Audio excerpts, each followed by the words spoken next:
Ce que les psychologues appellent un biais cognitif est une sorte d'autoroute de la pensée. Cela nous permet de penser rapidement en pilote automatique. Par contre, cela induit souvent des erreurs de jugement et un mauvais discernement. Il existe plusieurs biais cognitifs. L'un d'eux est le biais de négativité. C'est cette tendance que nous avons tous à plutôt focaliser notre attention et notre énergie sur le problème plutôt que sur les solutions également présentes. On pourrait dire que cette tendance nous a permis, au fil de l'évolution, de survivre. En effet, lorsque nous étions hommes préhistoriques dans une nature sauvage, si nous rations un fruit mûr ou une caverne, notre survie n'était pas en cause. A l'inverse, si nous rations les feuilles qui bougent au loin et qui nous auraient permis d'anticiper l'attaque du prédateur, alors nous étions morts. Nous avons donc une excellente capacité à voir les problèmes, surtout chez l'autre. Il nous faut donc réapprendre à voir le positif et également toutes les perceptions que nous considérons comme neutres.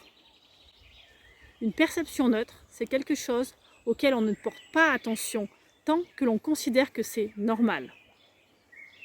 Ces choses que l'on considère comme normales, lorsqu'on les perd, lorsqu'elles disparaissent, elles nous affectent de manière négative. Par exemple, je n'ai pas mal aux dents tout de suite et donc ma perception est neutre. Lorsque j'ai une douleur dentaire, ma perception est négative. Notre société a tendance à avoir émis la croyance que voir le positif serait bisounours, tandis que voir le négatif serait plutôt réaliste. En fait, l'un comme l'autre n'est pas réaliste. Et l'un comme l'autre porte à confusion, car à force de ne voir que le négatif et que les problèmes, certaines personnes sombrent dans l'anxiété ou la dépression. Un comportement réaliste serait un comportement qui est capable de voir à la fois les aspects négatifs et les aspects positifs. Est-ce que vous connaissez la légende amérindienne des deux loups ? Deux loups se battent. Le premier représente la sérénité, l'amour, la gentillesse, toutes les valeurs que l'on associe en général au bien. Il est protecteur, il est soutenant.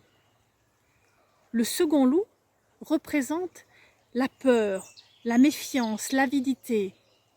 Il est voleur, manipulateur, mesquin. Lors d'un combat, lequel des deux va gagner ? Que vous répondiez celui qui représente le bien ou celui qui représente le mal dépend de votre vision du monde. Elle a été influencée par votre tendance à apprécier les films avec une fin joyeuse ou par votre morosité qui peut être des fois nourrie par les informations de 20 heures. La réponse à la légende amérindienne est celui que l'on nourrit, car il sera plus persévérant, plus endurant et pourra continuer plus longtemps à mener son combat. Alors comment est-ce que l'on nourrit un système de pensée ? Comment est-ce que l'on nourrit un schéma de comportement ? Tout simplement en lui accordant du temps, en lui accordant de l'énergie. Si vous vous autorisez à ruminer vos problématiques, à les laisser tourner en boucle dans votre tête, une fois c'est de la remise en cause, 2 fois, allez encore un petit peu, 3 fois et plus, on est dans la rumination. Vous nourrissez vos problèmes. Si vous posez le problème, que vous identifiez les points sur lesquels vous avez la capacité d'agir et que vous réfléchissez à des solutions, quitte à vous mettre à ruminer les solutions possibles, alors vous nourrissez les solutions.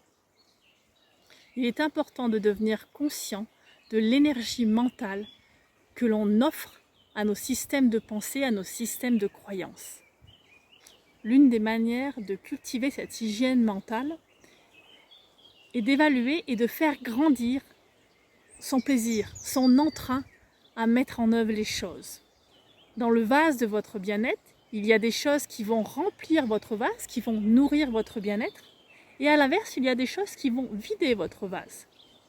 Vous pouvez identifier ce qui vous fait du bien, à l'inverse, ce qui vous nuit. Et choisir de nourrir ce que vous voulez voir pousser. Osez lui laisser plus de place dans votre vie, lui accorder plus d'importance et plus de valeur. Au début, ce choix peut nécessiter de sortir un tout petit peu des convenances ou des habitudes. Bien souvent, nous sommes majoritairement enfermés par des petites injonctions dans notre tête qui nous disent « oui mais il faut »,« oui mais je suis bien obligé de ». Peut-être, peut-être pas.